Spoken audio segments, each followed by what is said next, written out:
nasci com uma cardiopatia congênita, que é uma má formação cardíaca que não permitia a oxigenação correta do sangue, né? Então, o modo que o sangue circulava no corpo era um pouquinho diferente do normal.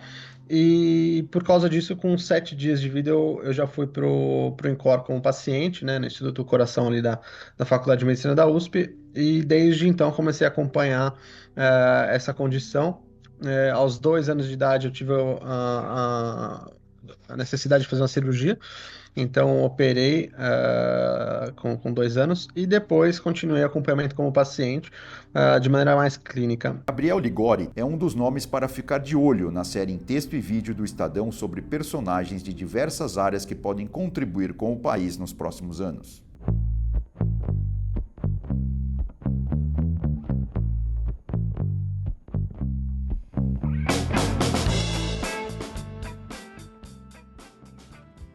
Gabriel Ligori, 34 anos, é um empreendedor premiado. A árdua rotina de hospitais logo nos primeiros anos de vida o levou à medicina. Hoje, ele é um empreendedor que, desde o lado italiano da Suíça, desenvolve ciência e tecnologia que visa ajudar, ainda que de forma indireta, as pessoas. Um passo decisivo, o doutorado que ele cursou nos Países Baixos, logo após se formar em São Paulo.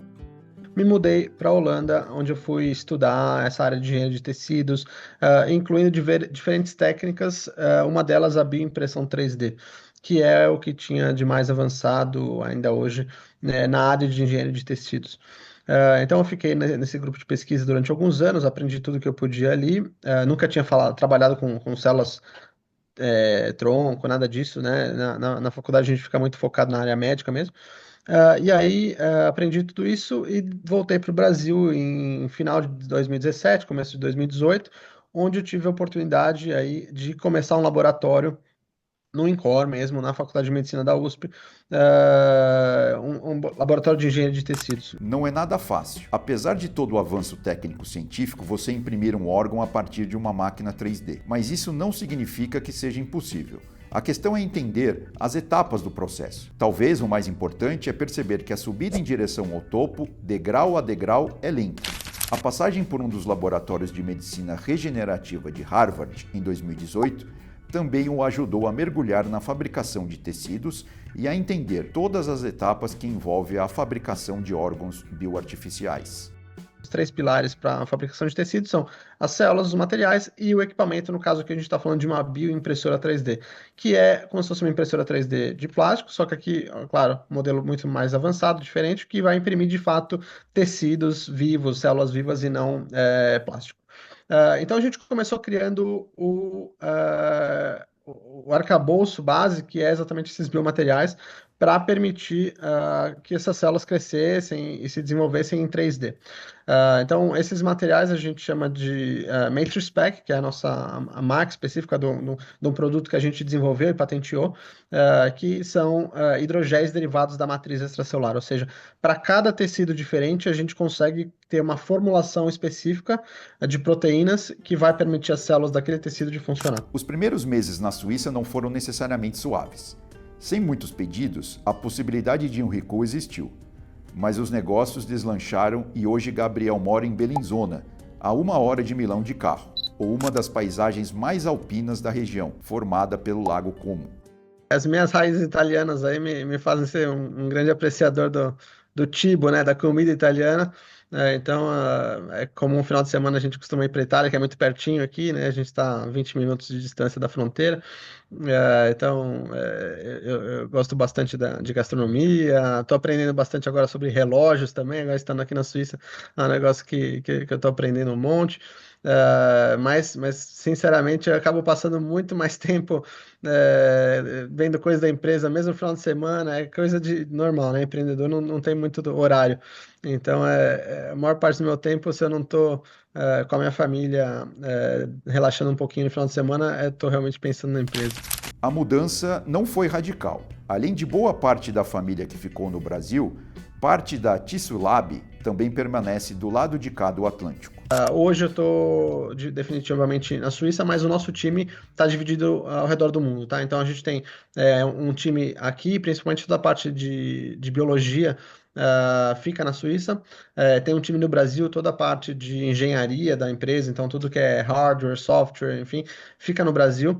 E a gente tem algumas pessoas também até fora desses países de maneira mais remota com a gente. Então, eu continuo, claro, indo para o Brasil, minha família está no Brasil, mas hoje no dia a dia, a operação, eu acabo ficando na Suíça.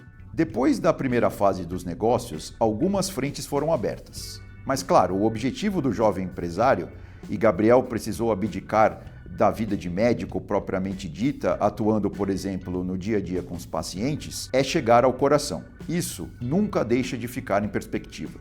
Então, hoje, a nossa plataforma de biofabricação, que é composta pelas impressoras, pelos materiais, toda a questão de software, ela já está em mais de 250 instituições em mais de 30 países, então permitindo aí que pesquisadores no mundo inteiro, milhares de pesquisadores no mundo inteiro, criem seus tecidos em laboratório.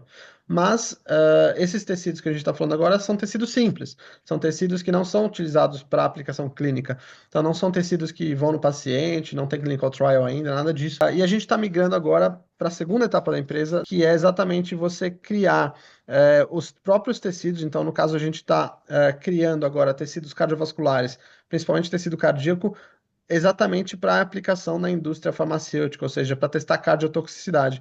Isso é muito importante porque 30% das drogas que falham em clinical trial fase 1 falham por causa de cardiotoxicidade. E o terceiro estágio é, de fato, basear nessa desenvolvimento de tecidos mais avançados para terapia nos aprendizados e também no desenvolvimento de empresa como um todo, né? Então, o nosso sonho é realmente criar um órgão artificial, no caso, um coração artificial, bioartificial, a gente chama, né? Que será utilizado para transplante. Então, a gente acredita que isso pode ser alcançado ainda na próxima década. Claro, ainda falando em estágio de estudos pré-clínicos, estudos clínicos, não a aplicação no dia a dia da prática médica, que isso demora um pouco mais, porque, é claro, né, o desenvolvimento de novas tecnologias acaba levando pelo menos aí 7, 10 anos para chegar de fato no mercado. E aqui só vale lembrar que antes mesmo da gente chegar no coração, tem muitos outros tecidos que a gente vai trazer para aplicação clínica, né, que são mais simples. Então a gente está falando de válvulas cardíacas, vasos sanguíneos, então outros tecidos cardiovasculares que podem ser utilizados já por pacientes, especialmente pacientes em cirurgia cardíaca pediátrica, que é uma área que tem bastante demanda para esse tipo de tecido, para depois, no final, de fato, a gente conseguir alcançar o objetivo final de ter um coração inteiro sendo transplantado através dessa tecnologia. Essa é a vida profissional e pessoal do paulistano Gabriel Ligori. O médico pode vir a ser, na próxima década, um dos criadores do primeiro coração funcional impresso no mundo. Para ler o texto completo de Gabriel Ligori de Jovens Empreendedores, acesse www.estadão.com.br.